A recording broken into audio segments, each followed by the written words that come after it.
Hi, I'm Paul Warren. And I'm Ryan Klein. And this is another episode of SEO is Dead and Other Lies. Ryan, how are you doing on this wonderful day? I'm doing fantastic. Paul, how about you? I'm doing great. This is our first episode of the new year, actually, so I'm pretty pumped about it. Oh, shoot, it is. Well, yeah. I thought they recorded sometime. No, I guess not. No, this is it. That's when I yet. But I'm really excited because we have a great guest today that's going to be talking a little bit about online reputation management and the platform that he's building out. And today we have Jason Barnard, Kalicube. It's a SaaS platform that helps you with all of your online reputation management. We're going to be going over that, how he sort of automated this process and the things that you need to look at when you're doing this yourself. Jason, how are you doing today? I'm doing absolutely fine. Absolutely lovely to be here. You guys are pumped and I'm pumped too. Very, very. So tell us a little bit about your platform. Yeah, I mean, Kalicube is basically a platform. It's a platform that's indirectly online reputation management because Kalicube aims to provide you with a prioritized task list to take control of your brand SERP. Your brand SERP is what appears when somebody searches your name, which is often where online reputation management comes to the fore and where it hits brands and people in the face when they get something bad. And the idea is to take control of it so that should anything bad come up, you're already in a position, A, it probably won't rank because you've already controlled it. But if it does rank, you've got the tools and the means to actually get rid of it very quickly. So proactive online reputation management is what I would be calling it. And it goes further, in fact, than that because it also helps you with your knowledge panel. And a knowledge panel, for people who don't know what it is, it's the thing on the right on desktop that shows what Google thinks or understands you to be. And it's, from Google's point of view, factual understanding of who you are and what you do. And if you can get one of those, it means Google has understood who you are and what you do, and it makes it much, much easier for you to then communicate to Google what is going to be good for your brand SERP. And what's good for your brand SERP from Google's perspective is what is going to be valuable and relevant to your audience. Yeah, so I think what's really, really awesome about this topic, because it's like the opposite of what I think Ryan and I usually have to deal with when it comes to dealing with brands, is where they come to you with some issue that's already like really bad, right? Like there's already some terrible negative review or some website that's like trashing their brand, and like, how do we fix this? So yeah, you're a really smart guy. You're doing it the opposite way that we usually deal with it, and like you're just being proactive and putting this stuff out there. Yeah. So a little bit about that. Do you focus on maybe like different Web 2.0 websites and stuff like that to build out kind of brand profiles on it, or like how exactly does the software work? Right. Well, what Kalicube actually does, I mean, it's I've been doing this for 7 years, and I started off with my own brand SERP. What appears when you Google my name, Jason Barnard, and if you Google it now, not you personally, anybody who's listening. And you will see there is only me on that page, and it's all digital marketing on the left-hand side. All very impressive. It's my Twitter boxes, it's Search Engine Journal, it's SEMrush, it's WordLift. It's all of these kind of terribly well-known or impressive or respected digital marketing resources. And on the right-hand side, you've got the knowledge panel, and it contains a photo, probably a description, my homepage, and the songs that I've written. That I was in a cartoon, so it's got that in there. It's got my music group in there from the 90s, and it's got associated entities who are other digital marketers. So basically, you've got my life story in one page, and importantly, what dominates by far is what I'm currently doing today, and that's really, really important. Google wants to show the actual current information about you, and the fact that all of these profiles and elements are things that I either control or semi-control. People like WordLift, I know them very well, so I can ask them to change things, or Search Engine Journal, I control the page directly because it's my author's page. So the idea here is to say I need to control that page. And that basically comes down to what Kalicube does is it goes through this SERP, it goes through lots of related SERPs. It's my secret source that I'm not going to tell anybody.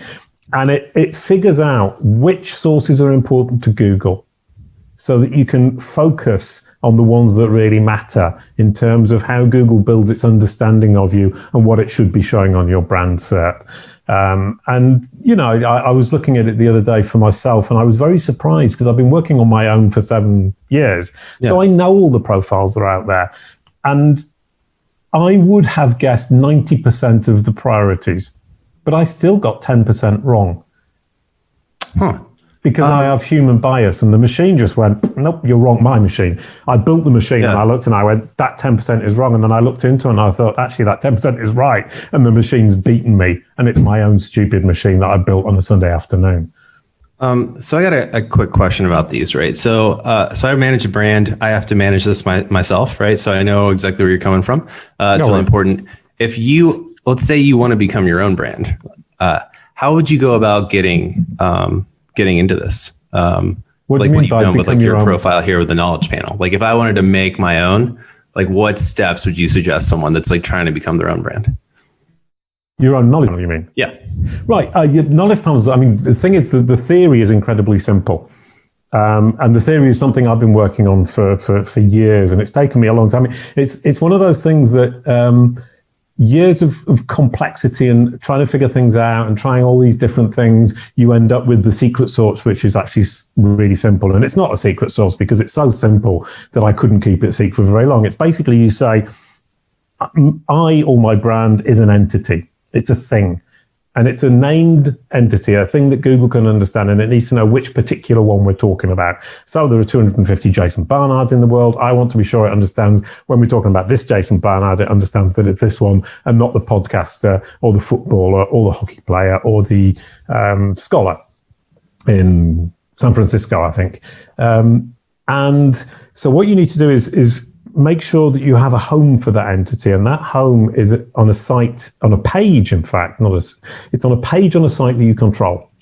So your own site. If you don't have your own personal site, you should have one, because whether you like it or not, you need to control your personal brand, or you need some kind of control, because it's going to get increasingly important. It's not just Google, it's Facebook, it's Apple, it's Bing, it's all of these, Amazon.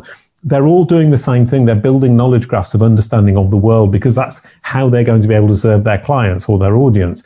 So you need a home, and you need that home to contain the factual information that's important about you now, potentially your history, but your history really doesn't need to be pushed forwards, because that's not what they're interested in. They're not interested that you, Ryan, were in a band, or that I was in a band. They're interested in what we're doing now, because what we're doing now is what's important to them to actually make the money. Yeah. And it's also what's interesting to people who are looking for us most of the time. And if people really want to find out about me being in a band, they'll search for Jason Barnard, the Barking Dogs, and they'll find it, because they know I was in that particular band. So I think that's it. First important point is we're in the present. And a lot of us as human beings live in the past. So that's number one, out the window. Number two, give your entity a home, and it's a page on your website, preferably not the homepage, because the homepage serves lots of other purposes, and you don't want a boring factual homepage. You want it on a page inside your site that says about me or about my brand, that Google understands is the source of information from the horse's mouth, from the entity itself. From there, you then go, okay, I've got my home. Now what I need to do, and Google said, okay, right, I believe you, let's say 20%. Now what you need to do is push that confidence in its understanding, i.e. this is true. You need to push it up, and you need to push it up by corroboration. And corroboration is a word that I couldn't say a year ago. And I've been saying it so much, I've now managed to say corroboration without sounding like Jonathan Roth, who's an English show host who's got a thing. I can't remember what it's called. Anyway, you need to point out to the corroboration that proves what you're saying is true, which basically means pointing to the reliable sources or the sources that Google sees as reliable for you. And a source that's reliable for you isn't going to be the same as it is for me. And that's what Kalicube does. It figures out what Google sees as reliable, independent, trustworthy corroboration for you as opposed to me. Yeah, that seems like a pretty good segue, because when we talk about ORM, and especially Paul and I in our background, it seems like there's a whole process for the individual, a whole process for an actual, like a business an individual has access to and is appropriate for them versus like a business and all these other things. But there's probably still plenty of crossover and even like a philosophy that kind of goes into approaching either one. And it's funny, you actually mentioned the band too. The name of the band I was in was called Kerrigan. Kargan. I don't know if that's a plug for my band from 12 years ago, but right, they want to listen to outdated pop rock, feel free. But when we were getting going, we were pretty popular. We were supported by things like Bandcamp and MySpace and Total Punk or whatever blogs and stuff. Cool. But then there was this really popular game called Counter-Strike back in the day, and there was a very popular player in Sweden named Kerrigan, spelled exactly the same way, and it started to kind of flip in their favor as they got more and more popular and started winning tournaments. And now if you type in Kerrigan, it's nothing but this Counter-Strike player, and you never see anything about the band anymore. And it's interesting how it took over. Well, that's actually really interesting. There are a couple of things there. Lovely story. But one of them is probabilistic something or other. Dawn Anderson talks about it a lot, and I never really understand 100% what she says. But it's basically the probability that somebody's looking for this other person is higher, therefore you're gonna see them more. But probabilistic decisions that Google makes about what to show is incredibly geosensitive too. So it also depends where you are in the world, what it's going to show. And another good point is the fact that they're all probable once again that somebody's actually looking for them. And there was an update on the knowledge graph a year and a half ago that I called the Budapest update. And what happened is that the average knowledge graph API score, the score it returned, went up 5-fold. And for some, it went up like 1,000-fold, and some it went down 1,000-fold. And the common denominator for those that rose was that they were in the news recently. And the common denominator for the ones that fell was that they went to Marilyn Monroe and what was his name? Montgomery Clift was the example I used, is that she's still famous. She's still in the news. She's still talked about day to day. Montgomery Clift isn't, but he was as famous as she was before at the time in the 50s. And her knowledge graph API score went through the roof and his went through the floor. And it's the same thing with Homer Simpson and Dan Castanella. People talk about Homer Simpson. They don't talk much about Dan Castanella. Exactly the same story. So that kind of idea of active present day usage and newsworthiness is gonna not newsworthiness.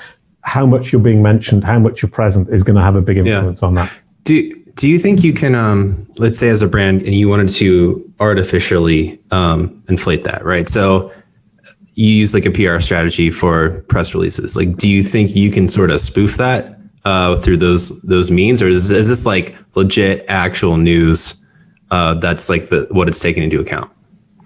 I would say I think you can still trick Google. Yeah. I think whereas I started this in the web in 1998, you could trick it for years and years and years on end. I think those days of being able to trick it for years on end are over. It's a race that's getting faster and faster and more difficult to keep up with.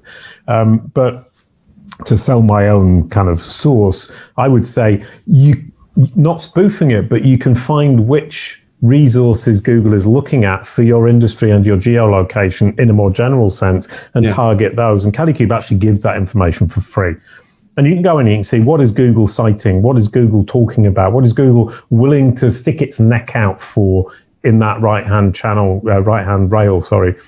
And so you can say, well, I can actually target my PIR efforts to the specific platforms and media sites that are important for my industry in my geo location, and then look at my brand SERP and the stuff that's already coming up for me and see which ones are being prioritized. Or I just had another idea. Or look at your competitor and see what their sweet spots are. Yeah. Copy them. Bingo, you're away. Thank you. I've just found a new use for Kalicube. How lovely. Well, we expect to have some royalties from that. So you can have $5.25 next time we see you. All right. Love it. All right. I want to talk about another aspect of ORM that's not as transparent as just simply, in a SERP, this is where a negative article or a result is positioned, or positive or whatever. When it comes to like similar searches and it comes to like suggested search, there's a lot of times that brands get associated with negative keywords. So it'll be a situation where you're typing in the brand and they're like, wait a second, scam, is it worth it? Or is this legit? And they're like, well, these are not things I want associated with my brand. And I've tried manipulating that in the past by abusing Mechanical Turk to have people like hey, do this search and then click this result. And then Amazon's like, nope, nope, nope. And I got a really great account that I used very much for the past 6 years banned for that kind of activity. But it seems that that activity is employed by other people with a degree of success. So when it comes to like ORM and staying kind of proactive, you could technically in some ways maybe manipulate a result to associate your brain with positivity consistently. Sure. So have you ever had like success or taken a look at like someone's name or similar search or trying to associate it with a positivity when people are kind of doing those kinds of searches, or do you hope it happens naturally? Well, the problem you're having if you're associated with a negative term is that it's search volume that's going to start to affect much more than anything else what Google's going to be showing around. I mean, I talked to Nathan Chalmers from Bing, who's the whole page algorithm guy. And that was phenomenally interesting because the idea, basically Gary Ilias explained to me how Google ranks all the different rich elements. Basically you have the blue links that have their ranking, and then you have all these verticals like videos and images and Twitter, and they all put in a bid, what he calls a bid. It's not a monetary bid, it's a value to the user bid to try and get into the SERP. And they get into the SERP if they can provide a better value than the blue link, which is how that SERP develops into a rich SERP. And I thought, wow, brilliant, wonderful. I've nailed it. I've understood it all. And then I talked to Nathan Chalmers from Bing, who's the whole page algorithm guy. And he said, yeah, but I sit on top of all of that. And I veto anything I feel like, basically. I mean, obviously it's an algorithm. It's not him personally doing it. But, and so that the fact that you get a knowledge panel, the fact that a video should be there, but isn't there, is because that algorithm has decided that the other algorithm system of Darwinism, which is what I called it, hasn't got it right. And interesting enough, at Bing, the algorithm for the whole page is called Darwin, which is wonderful. That made me giggle a lot because I've been calling it Darwinism in search, and it's actually anti-Darwinism because it vetoes, which is wonderful.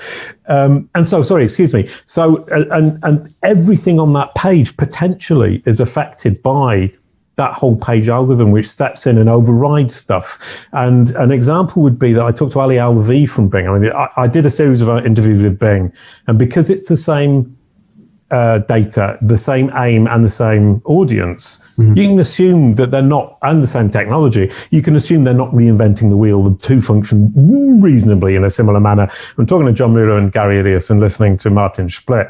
It would seem that they both work the same, more or less, the same way. And Ali Alvi does the Q&A, which is the feature snippets for Bing. And he was saying it's the same algorithm that runs the descriptions under the blue links, the featured snippet. That's why it's called a feature snippet, because it's the snippet under the blue link that's being featured. He gave me a sly wink and a smile when he said that, because I hadn't realized. He was going, that's really obvious. You should have thought of that. And in the knowledge panel, it fills that in. And then, what it comes down to is I actually found a really weird thing going on in Bing, and I asked Ali Alvi about it. He said, well, that's going to be Nathan overriding what I sent him. Obviously, it's not the people once again. Yeah. So potentially what you could do, and this is potentially, is convince that whole page algorithm that negative set of those negative associations are not relevant.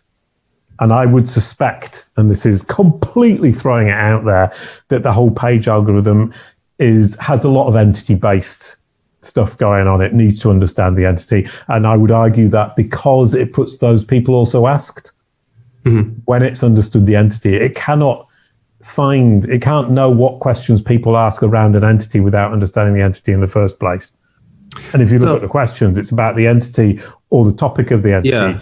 Sorry, excuse me. I do go on, don't I? This is a really interesting topic. So basically, I guess if I can interpret this correctly, right, the overall page algorithm is going to kind of set what's going to happen if the whatever rich element isn't meeting up to the standards. Exactly. It's just overriding all of it, right? So if you ever, so I guess that really means that like any search has the potential for like rich elements within it.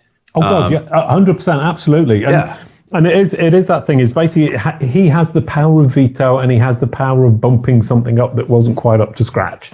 And he explicitly said an awful lot of this is based on click-through data. Okay. So when Google are saying, and basically it's really sneaky, that Google say, no, we don't use click data in our algorithm. And they're saying, because people are saying the blue link algorithm, and they're saying, no, we don't use it. And they don't. But it doesn't mean to say they don't use it in the whole page algorithm, because people aren't explicitly asking them about the whole page algorithm, which is where it would come into play. It's user experience on that SERP. Yeah. It's making the SERP as relevant and helpful as possible. And they do that using lots of different things, including click-through data, which Nathan Chalmers very clearly and explicitly said, yes, we do. And that's a phenomenally important part of the algorithm. So you could just basically find lots of situations where there isn't any rich data in a SERP, and then influence it, right? Like, I call it triggering. Yeah, triggering a rich element. And people are saying, oh yeah, look where there's a video box or a feature snippet, and then try and do better than competition. That's a lot of effort. Why don't you find a SERP that should have a video that doesn't, or a feature snippet that doesn't? Trigger it yourself. Because that's what they want. They want to show this information. They just don't have a candidate that's sufficiently good quality. So, I know from my own experience, right, we've had blog posts and we've created videos to go along with them. And that's actually, forced the video snippet to show up in like the SERPs afterwards. But it wasn't just mine, right? It actually brought in like other competitors that were similar for that video, because they don't like to just show one video result in the SERPs. There's usually like a pack of like 3 of them. And so we created it, but we actually brought in competitors with us. Well, I think what's really important to remember here is that the rich elements come into play. And Frederick Dubou, I mean, I keep dropping names from Bing, but they actually they gave me a series of 5 interviews, and it was stunning, because they've got nothing to lose by sharing all their secrets. So Google won't, but Bing will. So you just ask Bing and bingo, you're away. And he was saying the fundamental foundation is the blue link algorithm, because that's where they make their money. That's not going away. Then what you have on top of that is all these other rich elements that come in. And he said the average number of blue links, or the average number of elements on a page is always going to be about 10. And so basically these rich elements come in and they kill a blue link, which is how ORM, if we come back to that, I advise my clients, you want to get rid of that bad result. Yeah, don't drown it. Don't create new content. Find content below it that you can actually do SEO for somebody else and promote it and leapfrog it above the bad result. But also look to trigger these rich elements, because these rich elements kill blue links. And that gives you more control, but also potentially pushes that bad result off the bottom of the page. So that kind of 10 element rule is actually fairly stable. And I've got that in my data. And Nathan Chalmers made a really good point, is on an ambiguous query, you're going to get 12 to 14, maybe 15. On an unambiguous query, you're going to get 5, 6. And that's really important. So, for example, Yellow Door. If my company's called Yellow Door, who calls their company Yellow Door? It's a silly idea.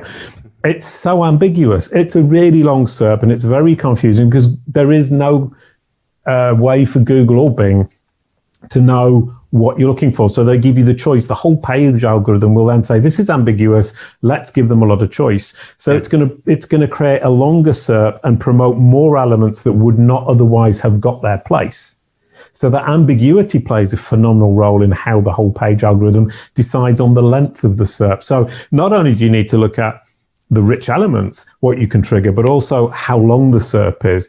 And the last point that I'll make, and then I'll give you the microphone back, is that because with ambiguous queries in particular, it's going to say we need informational, navigational and commercial queries, because we need to be sure that the person has on that page at some place the choice they wanted. And people make the mistake of thinking, I'm competing for one of 10 places, let's say. They're not. With that kind of query, you're competing for one of the 3 informational places. So you're not competing for one of 10, you're competing for one of 3. Yeah, I mean that's my whole life, right? That sorry. location-based stuff. I work for a company right now that has like 700 locations, so it's Maps drives about like 80% of the revenue for it. So Right. yeah, so I remember when it was like 10 back in the day, and then it went down to 7. All right, and then it went to 3, and then everyone lost their minds, and it was just really interesting back then. But I think you really give us a lot of great information in this podcast, and I know there's some stuff that I'm going to do differently with like my own strategies, because it's just I always say like we want to get everything that we can possibly get in the SERP, right? So the Q&A markup, you want to get like everything that you can, you want to dominate it, but I've never really thought about like searching specifically for results that don't have any of these and like making it happen for them, right? So. Yeah, and what is, from my perspective, really interesting, and I think people don't really grasp, when I say brand SERP, exact match brand names, SEOs tend to say, that's easy, I'm number one, job finished. They also say, it's not very interesting, I can do that in a month, which is what I thought when I started. And 7 years later, I'm still learning something new every day. And a lot of what I'm saying comes from just studying brand SERPs. Because one of the things that strikes me is in order to get the video boxes on my brand SERP or the Twitter boxes, I had to develop a proper content strategy for them. And my video strategy is now very good. And my videos are popping up all over the place. And to get the Twitter boxes, I had to have a proper Twitter strategy. I have the Twitter boxes, and now I have lots more followers. I've got lots of interactions, and Twitter is now a channel, in inverted commas, for me. Yeah. And so, in fact, what happens when you start optimizing your brand SERP in proactive ORM, you can say, I'm protecting my brand. I'm making sure that the message that's pushed out to my audience, and remember, your audience is actually Google's users. They're not your users until they visited your site. So it's Google's users, your audience, the subset of Google's users who are your audience, who are looking at this brand SERP. I want to impress them with great content. I've created this content. For that content to rank on my brand SERP, I have to prove to Google that it's valuable and relevant for them. And to do that, I have to demonstrate, or I have to make sure that it is truly valuable and relevant, and Google can see that it is. And at that point, I've basically just developed a great content strategy. No, but like up to this point, I mean, I have to say this has definitely been very insightful. This is something that I've always kind of looked at, like ORM. How do we I don't want to use the word manipulate. Manipulate always has a negative connotation. Yeah, I agree. But like, hey, how about this? Influence. Influence is not nearly as bad. And, I always look at it from a negative standpoint, because I'm a huge pessimist. Now, that's typically what I'm, the situation we find ourselves in, because as we said before, this is very reactive. You're very proactive, which is only a million times better. The name of the podcast should be all the times that people didn't listen to Jason and should have been proactive, is basically what the podcast should be. But it's interesting because I've always thought of like the search and the autofill, autocomplete, similar searches as the way that people are like continuously searching. But then, you think about it and you're like, well, all these things are on the first page of SERP too. They're like pulling this in from the information that's associated with the brand on the first page. So it's just like, oh shoot, what opportunities do I have to really influence a positive kind of search experience by utilizing some of these results, or the ones that I can create, the ones that I have access to and can, edit or add to include some other keywords to associate with the brand or the individual. Ooh, that's actually inspired a couple of points in my brain. One of which is kind of, you were asking about these negative associations. I mean, the more we get into entity-based search, the more Google is associating us with specific topics. So strengthening that association, basically by association, you can say, I can, as an entity, once I'm understood as an entity, I can start to influence, as you said earlier on, the associations that Google is making. So a good example, and it was really interesting. Last weekend, I was building the algorithm for Kalicube, and it was all terribly boring. Sunday afternoon, struggling my brain around lots of code. And I was looking at the list. Basically, Kalicube generates this list of prioritized pages related to my name, what Google is pulling out most often around my name. And it struck me, I've got a podcast with 159 episodes, and 3 episodes just kept cropping up. One where I talked to Anton Schulke from SEMrush about webinars, one where I talked to Cindy Crum about her SERP measurement system, and one where I talked to James Mulvaney about podcasts. And it suddenly struck me, why is it picking those 3 episodes and not any of the other ones? And it's because I've done boatloads of webinars. I talk about SERPs all the time. And because I've got a podcast and I go on and on and on and on about it. And I've been doing this experiment with WordLift, which is an entity-based content model. It's basically saying we have an entity, which is a podcast. Within that, we have episodes, which are entities. They each have a guest, which is an entity, and a topic, which is an entity. And we link all that together and we present it to Google as a knowledge graph, a mini knowledge graph, which is absolute genius. And it's working really well. It's a mad experiment, thanks to Andrea Volpini at WordLift. But what struck me was that Google's associating me with these terms, so those are the ones that keep popping up. And what you're talking about, obviously negative, positive is a bit more ambiguous and difficult, but that idea is saying it's associating me with the topics I talk absolutely loads about. So by extension, I would suspect that those links at the bottom, those associated terms, can be affected by the quantity of content, quality content that you create around a specific area, and that you could influence it by focusing on these pages that Google sees as important to your entity. And once again, it goes beyond industry and geo. It goes to you personally, this entity, what's important, and placing on those sources the things that you want Google to associate with you more than the ones that it's currently showing. And that would be a really interesting experiment to do. That's a good point. The more that we talk about, the more that my brain is going to the next place, but we only have so much time, of course. But It makes me think that you're talking about the quantity. So it goes beyond the first page. It could be just like multiple instances on multiple pages that are kind of getting aggregated, and then it's almost being like quantified and, prioritized. Yeah. I mean, another thing, I built a tool. I'm working for Yoast to work on their brand SERP and their knowledge panels, because they see that it's important, which is lovely. And I've started to build out the tool based on a testing set of about 15 entities, including Yoast and WordLift and SE Ranking, who I work with as well on this, and myself and the entities around me, and so on and so forth. And what I've seen is there's a phenomenal difference in the number of pages that crop up in the system, and the relative strength of some compared to others, and the relative weightings. And what I'm starting to see is that types of pages, about pages, profile pages, articles about, articles by, spam, rubbish, negative, unhelpful content, the volumes for each entity are very different. And there's going to be a pattern. I just need to find what that pattern is. So you're looking at what is relevant and where are the holes? Are you missing profile pages? Are you missing about me pages? Are you missing articles about you? Obviously you're not missing spam. Are you missing mentions? All of these need to be filled up, because Google's trying to fill up its SERPs about an entity with a representative set of URLs, of content. And it's trying to do a balanced representation. And if you think about it from that point of view, the influencing of it becomes, I think, more approachable. I think you've covered like a lot of great stuff, and I think it's a lot to think about and a lot to pull out from this. It sounds like you're really kind of on the cutting edge of like doing a lot of data analysis on the SERPs, which is great to hear from people that do that all the time.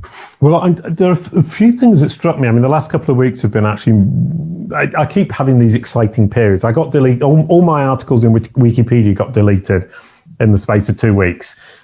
Which deeply hurt my ego, but taught me an awful lot, because it was an experience in rebuilding, which was really interesting. And I learned absolutely boatloads about how to build a knowledge panel without Wikipedia or Wikidata, for that matter. And the last couple of weeks has been building out this machine that's trying to understand what Google prioritizes for each individual entity, whereas before I only had it by industry and by geo. And it's bringing up an awful lot of stuff that I really hadn't thought about. And remember, I've been thinking about this for 7 years and thinking about pretty much only this. And it was something that most people, it was something I thought initially would take me 2 months and I would get bored with and go and do something else. And everybody I talked to says, yeah, this is really easy. That's a month's work and we're away. 7 years later, I'm still learning loads. And I think the depth of this is astonishing. And I can't get over it. But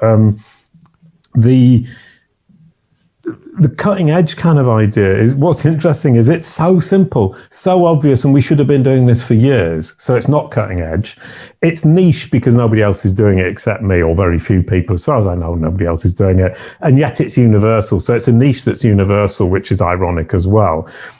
And thirdly, when I was talking to Cindy Crum about, and she was saying, she's got a developer, and I keep talking to people who've got developers, and it isn't easy going through that stage for two reasons. One of which is the developer isn't always on the same wavelength. Secondly, you don't actually know what you're looking for until you find it. And I'm my own developer. I've got this MySQL database with 10 million lines of 10 million brand SERPs in it. And I can search through it and look through it and keep sorting it in different ways until the cows come home. And that's where I make all the great discoveries. Because I'm going through it and thinking, what does that mean? Where does that go? And it's all these rabbit holes. But because I'm developing, I'm a Sunday afternoon developer, basically. I'm rubbish. But it works. It sticks together. It doesn't fall apart. But the great advantage is that I can do it all very fast. And I can learn phenomenal amounts because every time I see something new, I can realize that my initial thought, which if I had a developer, I would have pushed them down that because I was that's where we're going. And that's the decision of the company or the boss or whatever you want to say, is saying, actually, it's very agile. It's agile development of a tool that's moving in ways that I hadn't expected because I'm coding it myself and from this 7 years of research. I'm talking to you guys and I'm going on a little bit about it, but my brain hurts. 2 weeks of this, and my brain is going, wow, wow, wow, wow, pretty much every minute of the day. Well, just in this conversation, which has been going for only about 40 minutes, my brain has jumped like 2 or 3 times. So I can't even imagine what kind of headaches you get. Yeah, I'm not sleeping very well, basically. All right. Well, thanks so much for being on the show, Jason. Where can people get a hold of you at? Well, best way is search my name, Jason Barnard, and you'll find all the information you want on my brand cert. Definitely. Do they have to associate? What a great plug. I'm sorry, but yeah, do they have to associate? Do they have to type in Motorhead? Do they have to type in double bass? Or can they type in ORM, SEO, all those kinds of things? Or is it just straight up your name? It's straight up my name. There are 250 Jason Barnards in the world, and none of them get a look in. Poor chaps. So Jason Barnard, it's actually just me, which is kind of part of the thing is the probability that somebody's searching for Jason Barnard, the podcaster in the UK, Jason Barnard, the footballer who's quite famous in South Africa, is actually much higher than the fact that they're searching for me in those countries. And yet I'm still the only person on the brand SERP. Why? Because Google is so phenomenally confident that it's understood. So it's going, easy option. Jason Barnard understood this one. There you go, guys. Everybody's happy. So search my name. You should only see me, not should in inverted commas, not in the sense that that's all I want you to see. And that's kind of interesting from the point of view as the brand SERP is not only what's most relevant for the user, but what also Google is most confident in. Have you ever thought about tweeting at Jason Barnard, the footballer, and talking shit to him because your name ranks and his doesn't? I actually, the podcast host, he does a music podcast in the UK, Jason Barnard, The Strange Brew. He's actually a really, really nice guy. And I've tweeted him and we've had a tweet conversation and he's really cool about it. He's really, really nice about it. Well, that's good.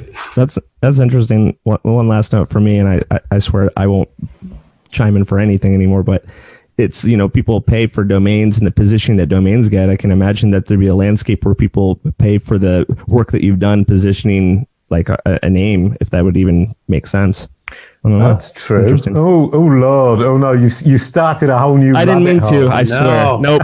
Just erase that from your memory. I didn't start buying all the name domains, and that's what's going to happen. We can see it.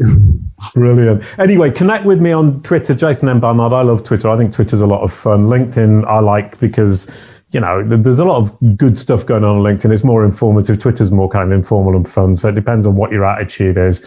Come along to kalicube.pro and have a look at the platform.